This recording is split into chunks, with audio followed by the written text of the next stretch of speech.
our zoning. 1987 to 1989, we helped somebody by the name of Jamie Dodge.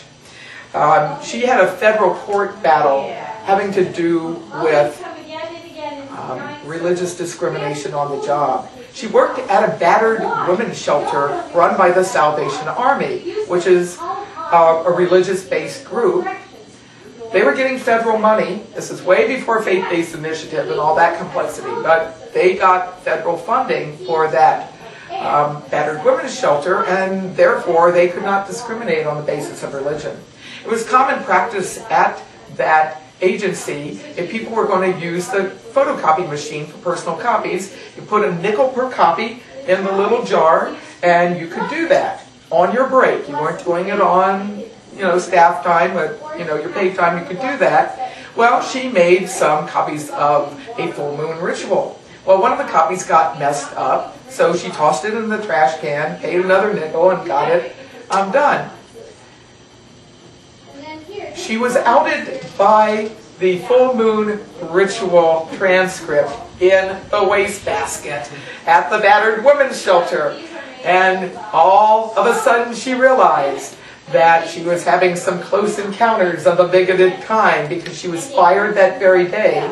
And not only was she fired for being a witch, the people at the Salvation Army felt it was their job to save her soul, and did drive-by attempts at converting. They were harassing her.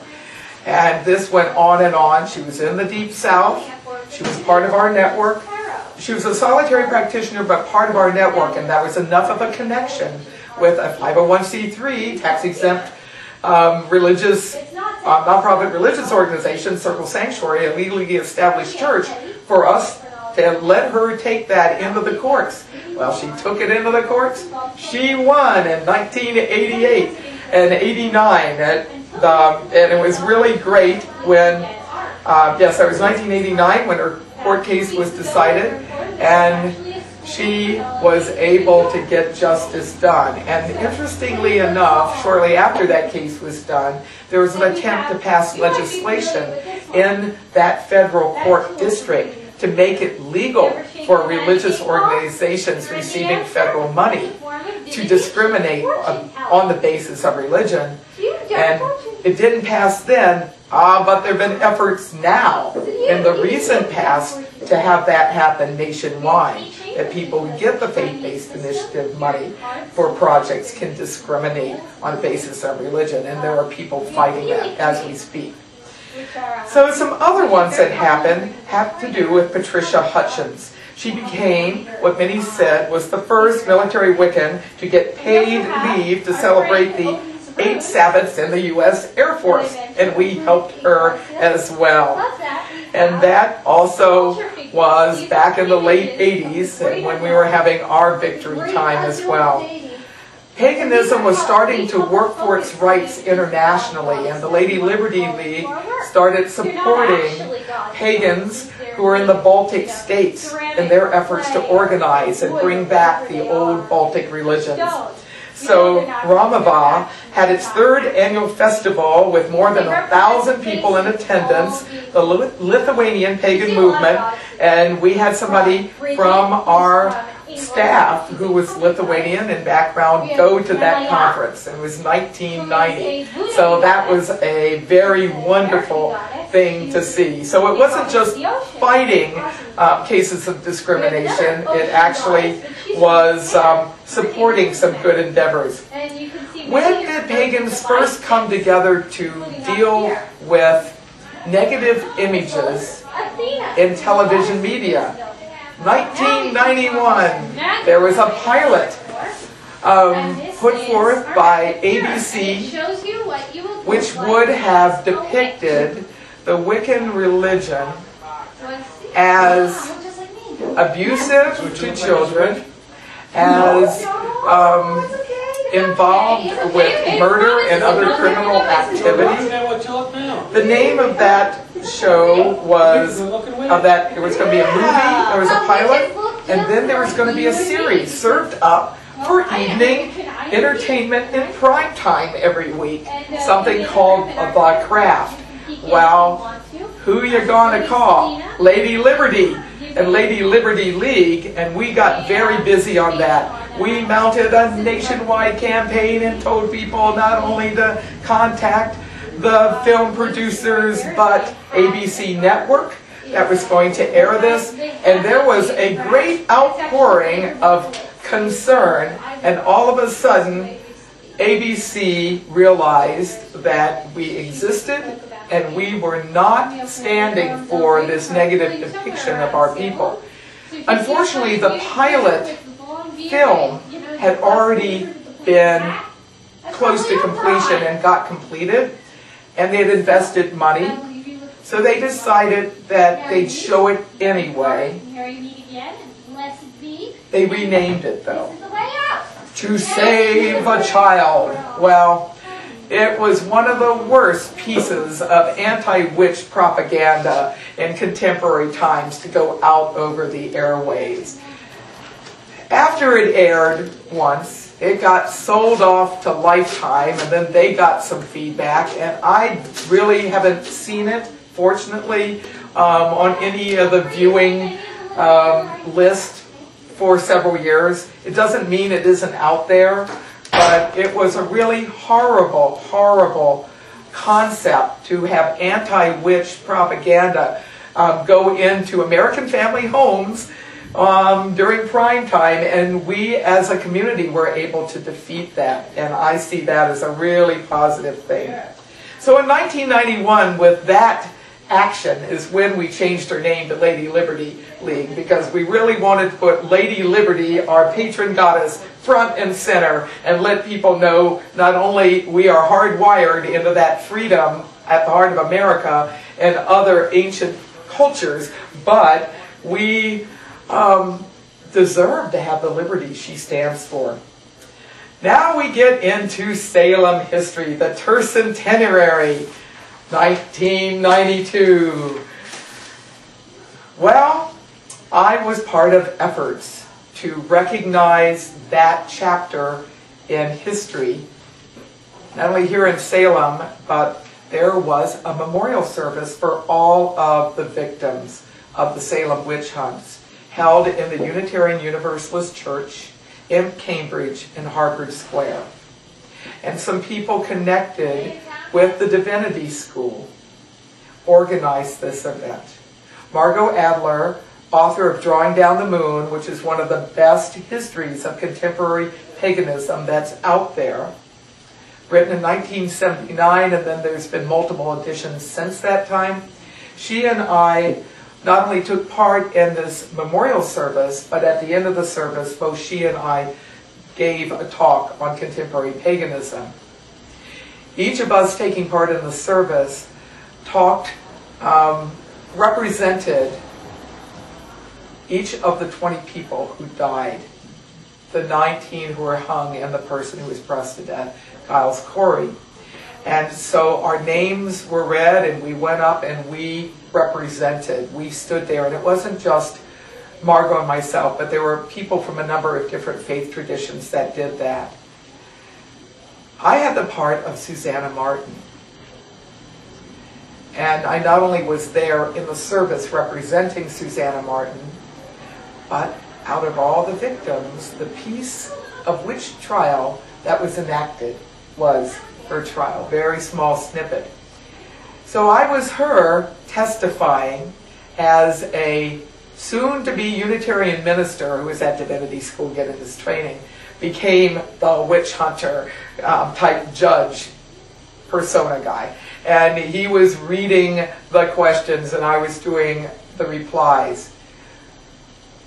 Some things happened to me when I did that. First of all, it really, by enacting, being in the trial, it brought front and center my experiences of having been at my witch trial in this life back in 1986, and having people around very hostile to me, being in a hostile environment, getting these questions thrown at me in a hostile way. But I also had this old thing.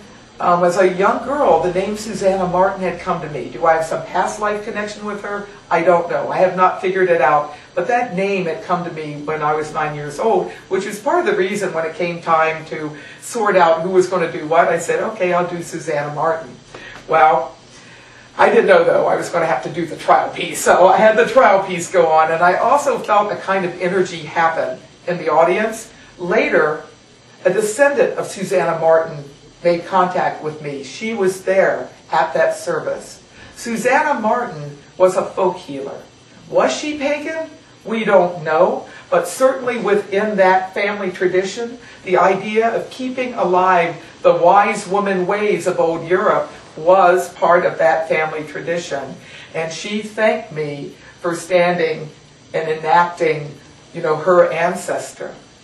But there was something else that happened as a result of me being Susanna Martin at this witch trial and memorial service.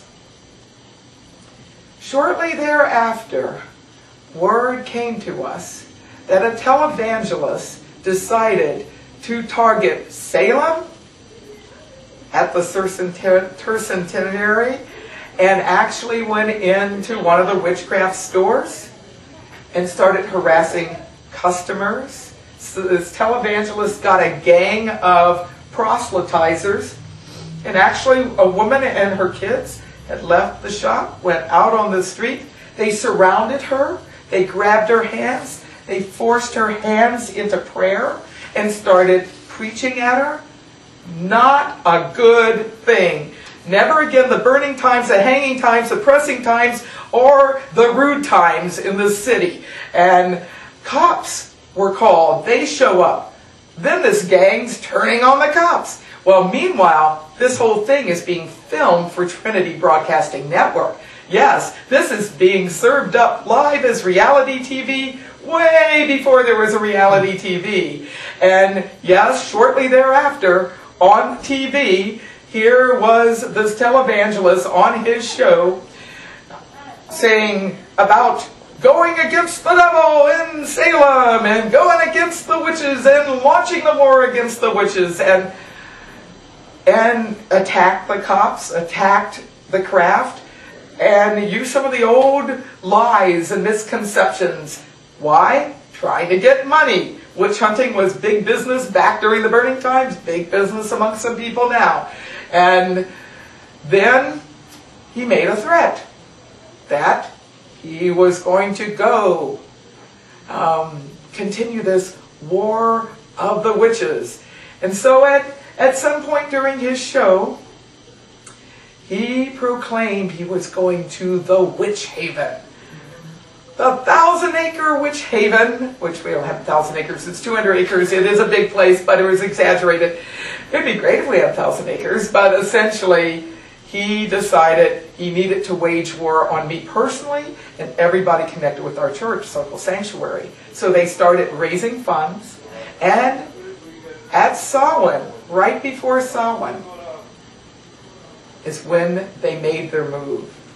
They had made the threat at the beginning of June, but it was right before Salem, and we were doing a 3-day festival on our land and also in Madison. How did we find out this was going on, that they were coming to town? My husband was in the grocery store and picked up the local paper. We've subscribed ever since. There was an ad for this guy being in town, and we had been forewarned. Actually, somebody from the evangelical right stopped by our farm and our sanctuary before we weren't there, but some other people were there, and basically felt obligated to warn us. And he wasn't doing it to harass us, but he was really concerned that people were not keeping to love thy neighbor. And so we knew that they were going to strike at some point. Well, they did. They bussed people in from 4 states into the local high school. They had a rally that was going to be a rally supposedly to save the youth, but their real agenda was to preach against the Wiccan religion and against us, and to get a gang of people all riled up to come out and storm our Samhain gathering. Well, I got word of this one day before the rally was to happen. I got busy. I contacted a variety of people who were involved with Lady Liberty League. We got attorneys involved. We got 5 different police departments involved, got them all networking with each other. Plus, I got restraining orders approved by judges in both counties where we were having our Samhain events. I got a 1-mile no witnessing zone around me, around everybody connected with Circle and our land, right? Around the whole land, a 1-mile no witnessing zone, and then around my person and around the persons of each of us, we also had a no witnessing zone. We had a protective bubble zone. Well, even a very conservative judge in our county signed on to that. Well, what good is a restraining order? But if you have a way to back it up. So we hired the local sheriff's department to off-duty police officers to watch over our land. And they were stationed at the end of our driveway and in our Circle house. And they were there in case, after the rally, there was going to be the mob scene. But we had them there as backup because what ended up happening right before the guy went on stage, we had police officers undercover that were watching it. We had community members who were involved with law enforcement undercover reporting on it. And we had police officers serve papers of the restraining orders to the guy right before he went on stage. Well, what happened then? Shock, out of the blue. How did this happen? And totally shaken up the so-called Christian church that provided some backing behind it. They were shocked. He was shocked. They were all named in these restraining orders. He modified his speech. We have a tape of the speech because we had our undercover people do the tape of the speech. So fortunately, he decided not to come out and disrupt our Samhain gathering. It's the only Samhain gathering we've ever had that many cops there, and they were there in a protective fashion. It was really good, so we were able to have our gathering. But with restraining orders, they're temporary, right? If you want to make them more permanent, you go back into court. Well, Samhain was over. Did we really need to extend our restraining order? Technically, no. But I thought it was important to prove a point and to get entered into a court record what had happened. And I taped the rants against us on Fundamentalist Christian radio station that this guy was making, and had my little boombox with my cassette tape of the recording with me as I went into court. We didn't go in with an attorney. I decided I was going to go in myself. Well, Pat Robertson had his legal henchman, his top legal henchman, go to Iowa County's courthouse for that restraining order extension hearing. They brought a legal brief that was this high. They went up to the judge's desk and plopped that on. They had video, they had lawyers, and they had the room packed with raving evangelicals who had a prayer rally against me and Circle Sanctuary and our religion in a church nearby. I had heard that this was kind of being stirred up, so I actually got the sheriff's department to not only get me a bodyguard, but everybody from our church, there was only a handful of us who were there, had bodyguards, right? So we had a sheriff's deputy for each of us. And it was a good thing they did because it was really a zoo. But good judge focus. He got the courtroom calmed down because people were waving their hands and praying and doing all this stuff. Well, it was a very short kind of hearing. I was able to enter the propaganda against us into the record. And while the restraining order wasn't extended, because it really couldn't get extended because Samhain had already happened, a much better thing happened. The judge says, there are plenty of laws on the books to protect you and your people, so I'm not going to extend this. Of course, the fundamentalists are going, yay, we won. However, they had gotten so many people stirred up about this. I mean, we had paparazzi and local media people. There were satellite dishes in the Dodgeville courthouse parking lot. They were streaming live. They were there for news reports. And all the mainstream media surrounded the guy and said, "Are you going to leave her alone?" At which point he said yes, and he has. So that was a good thing. But what does this have to do with Salem? I think it was Susanna Martin witch trial residue. And the good thing coming out of that, even though it was very stressful, was that the local community then knew we were going to stand up for our rights. And the sheriff stood strong with us, and in Dane County, where we had our other part of the Samhain gathering, the Dane County Police and the Madison Police also protected us. So it was another stand up for the rights moment, and it was a learning experience for us, but it was also sending a very powerful message with all that media coverage that we weren't going to get discriminated against or have our religious gatherings disrupted. Well, I'm going to share a few other things here before I do the final bit here.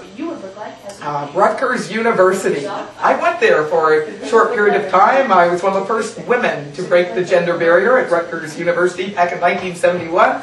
So, in 1994, we heard from a graduate student who did not want to take an exam on winter solstice because it was her religious holiday. They said, "Winter solstice, religious holiday? No, that's not on our list." "Well, I'm pagan, it's my religious holiday." "Pagan's not a religion." "Well, who are you going to call?" "Lady Liberty." And because I had gone there a short period of time, I called up Rutgers, fairly high up I called up, and I said, "You know, I went to Rutgers." I didn't tell him I dropped out, but I said I went to Rutgers, and I know that you've really grown with diversity training over the years, and I'm really concerned that one of our church members is not able to have religious holiday accommodated. And she was part of that larger network that we were connected with, and because I made the call, and because we were a 501c3, nonprofit religious organization that had already been out there quite a bit, they gave her the day as an excused absence. So all of a sudden, Rutgers University became one of the first universities to give excused absences for pagan holidays. And I guess to update it more recently, in the New Jersey sector, just recently, just this year, the public school system in the entire state of New Jersey now has all 8 Wiccan and pagan Sabbaths on the list of religious holidays to be accommodated for students in all the public schools in New Jersey. And I got to meet the mother and the daughter who were at the center of this great quest. And also I connected with some of the people in New Jersey that were involved with that when I was at the Delmarva Pagan Pride Day a few weeks ago. And it's really wonderful that pagans decided to stand up for their rights. This whole business about accommodating holidays is still ongoing, state by state, and sometimes school district by school district. We fought a number of cases with this very focus. Angel Cogdill was probably one of the more visible ones we did. That was back in Tennessee, and she was denied getting Samhain off and tried to get Samhain off, taking in documentation. Her mother took in documentation. A person involved with her coven that does a lot of work with legal cases and things, tried to get it. No can do. They called on Lady Liberty League. I started working with them. I made contact with the principal. I made contact with the superintendent of schools and really gave it my best shot, but they were not going to budge. When I did my last appeal, it was a direct email to the superintendent of schools on the 40th anniversary of the assassination of Martin Luther King Jr. I was very active in the civil rights movement, and I chose that day because it happened in Tennessee, and because I wanted to call on his freedom fighter spirit to be with us. Well, sent the email. Superintendent of schools actually wrote me back within a couple hours and said, here's the attorney, here's the number. I went, okay, he invoked attorneys. Who are we going to call? Americans United for Separation of Church and State. Well, they worked with the family, they worked with us, they gave some direct feedback in the form of a letter that went a few days later into the school system. Student got belting off. It's an excused absence. Very quick. I mean, it was instantaneous. And I want to give thanks to all the people with Americans United for Separation of Church and State and all the other religious freedom organizations we've worked with over the years. Well, I can go on and on with all the different things that we've done, but let's put it this way. There have been opportunities to do public education through interfaith networking, taking part in the Parliament of the World's Religions and a lot of other interfaith endeavors, and pagans are getting equal rights there. In the American Academy of Religion, we started back in the mid-90s, what is now the group for contemporary pagan studies. It's now a part of the American Academy of Religion. I have been part of a process to help get equal rights for people serving in the U.S. military who are Wiccans and pagans. And probably our most famous case of all is what is known as the Veteran Pinnacle Quest. So the pinnacle, 5-pointed star in a circle, religious symbol, not only for Wiccans and witches, but pagans of many related paths, is something that people have been trying to get on the list of emblems of belief that can be included on the government-issued grave markers that the VA issues to honor deceased veterans. The first group to apply to get that symbol on the list was the Aquarian Tabernacle Church, and they applied back in 1997. And then Fellowship of Isis, Temple of Isis, Isis and Victim Military Mission, a group that we did considerable networking with, they applied, did not have success. And a number of other groups applied over a multi-year period. Well, in 2005, we had been supporting the efforts of all these groups that had applied. We thought, well, you know, there are already all these applications in. We will just support those who have already taken the lead on this. But it was becoming very apparent to us that it was not going to get on the list easily, and we decided that we were going to apply. Why did we decide to apply and go from support role to direct action role? First of all, a number of our church members were being deployed to Afghanistan and Iraq, and we knew it was a matter of time before somebody was going to be killed in action. A number of our veterans who had served in Korea and Vietnam and served even in peacetime duty were getting up in years and were going to pass on in the near future. So we knew we had to do it for them and their families. But another reason we decided to go from support role to direct action involvement was because we had had a lot of work and experience with religious accommodation at state and federal levels of government throughout the United States. And if anybody could pull on all of those years of experience, we thought we should be able to do that as part of it. So we applied in 2005 in April, and then we got the letter that other people got, oh, we're revising our rules. Because we sent our application return receipt requested, they turned it around within a month, which was a record, based on everybody else who had applied. Later that year, they actually did revise the rules, and the rules included having the marker ordered by the next of kin of someone, a veteran who had died, who had that as their symbol. Well, all the other groups got copied that letter, as we did, and we certainly didn't want any of our members to die. But on Veterans Day, which was a few days after we got that letter, we put out the honoring of veterans and just put out the information that if anybody knew of a vet who had passed on or was passing on, to let us know. Well, several days later, one of our longtime church members died, and he had the pinnacle as his emblem, and his widow decided she wanted that on the stone. But she didn't want a lot of publicity. She just said, yeah, go ahead and put the application in, but I'm really not into taking my story out or being, really out on the lines in that way. I'm too much into the grief, and I understood that. So we applied and became the first, not only the first Wiccan church to apply to get it on the list under the new rules, but the first of any religious group. So when we did the pinnacle, we used this version of the pinnacle, which is the interlaced, but the interlacing not shown. So it's what I call the universal pinnacle. Sometimes you see a pinnacle and it's over, under, over, under. Well, this has that interlacing invisible, but it's there. Some groups interlace one way, some groups interlace another way.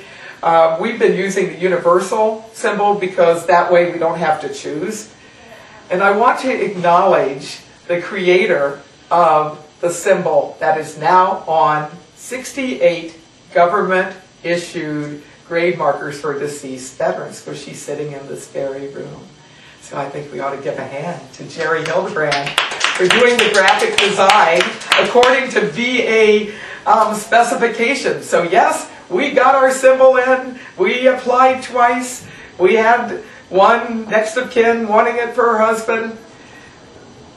We gave them everything they needed. Did they pass it? No! Why? Because people were bigoted against our religion.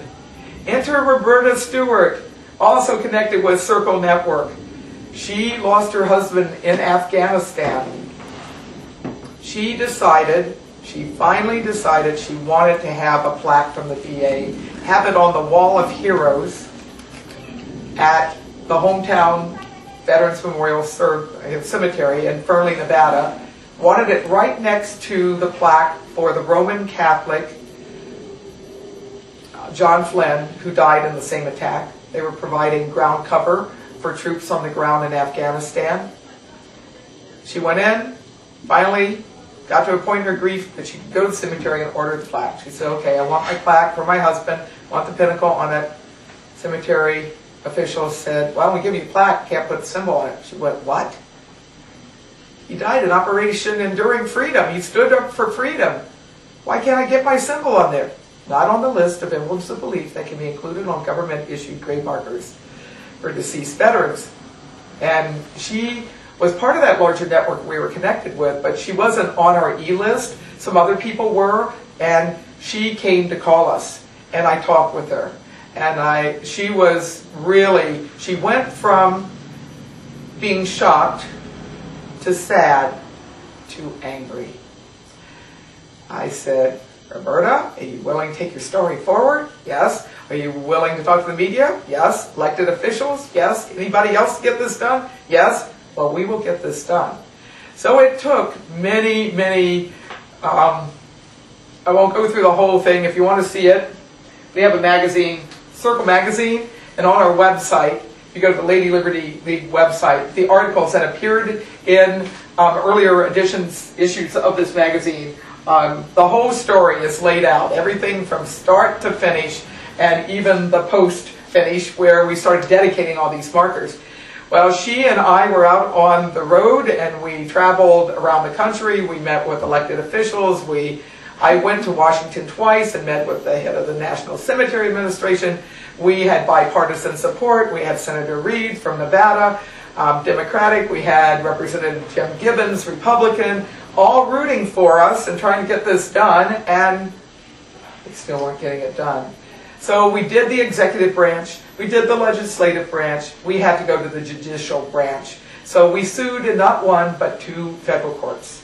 It was the federal court in the Western District of Wisconsin, in Madison, that had the judge that made the decision for the case to proceed, because what did the VA try to do to stop the lawsuit? Or to delay it? Oh, we need to revise our rules again. We really don't want this decided on while we're revising our rules. How many times do you have to revise your rules? Well, the judge would hear none of it, and he said our case had to proceed, and proceed it did. And because he made that decision, the VA had to turn over all the internal documents that they had not turned over to us in the Freedom of Information Act request. And there's something in Washington, D.C. known as the blizzard. What is the blizzard of paperwork?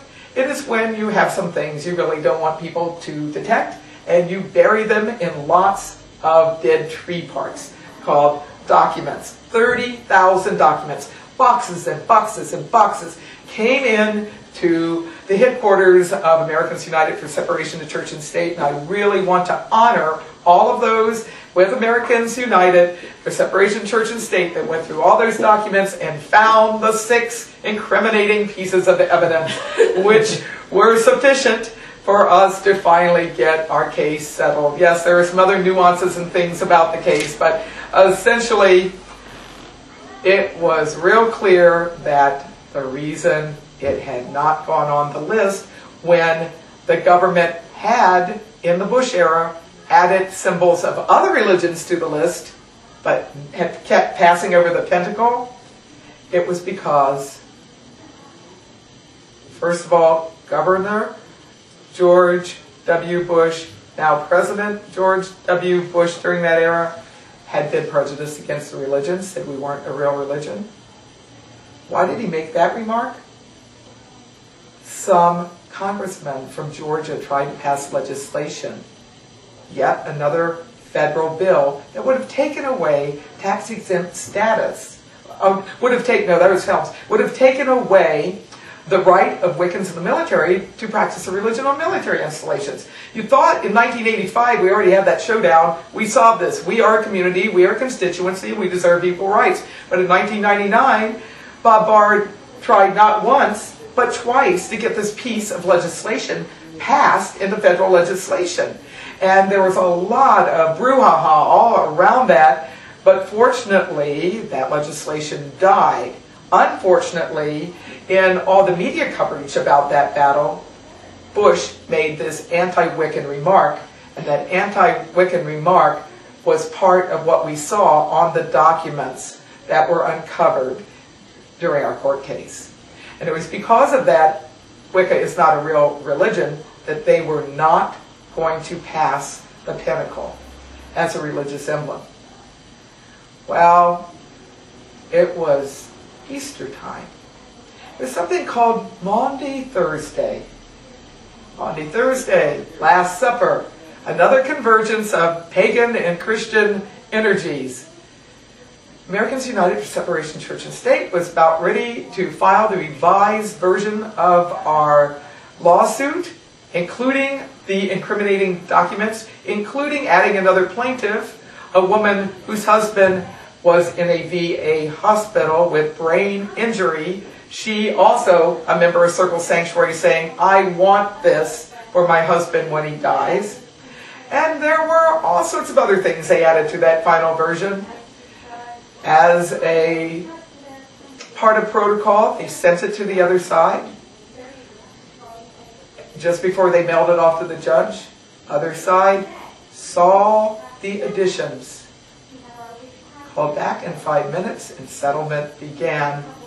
He said, hold off on filing the paperwork. We'll meet tomorrow. So yes, indeed, on Good Friday is when our settlement talks began. And on St. George's Day, if you know your English history, you'll know that there is Order of the Garter and all sorts of things with 13 groups of 13 things. I mean, 13 is a magical number. And this is the 39th emblem to be put on the list of emblems of belief. Its number is 37 because 2 don't have numbers assigned to them. But it was the 39th symbol, 3 times 13. It's just all these kind of synchronicities. So essentially, we settled on the 20th of April, And then it went on the list the very next business day, which was the 23rd of April. And we announced it at a National Press Club press conference. And the news literally went around the world. And people, not only who were military pagans, were rejoicing, but people in corporate America, people in other parts of the world were really excited about it. And people who had been wearing their pentacles in on that day outed themselves as pagans around the world, including the U.S. military. And that was a really wonderful victory. And yes, Lady Liberty League, Circle Sanctuary, our widows and Widow in the Making and other people were all on the front lines. But we did not fight this alone. And another lesson that we have to take from this is that when pagans of different traditions collaborate with people of other religions and other philosophies and stand strong together, we can have liberty and justice for all. We can uphold our rights. And that was another great lesson in how we all came together to uphold rights. Well, I see from the clock we're almost out of time, and yes, as you can tell, many, many cases that can be looked at. So I want to end by saying, well, what do we do now? It's October in America.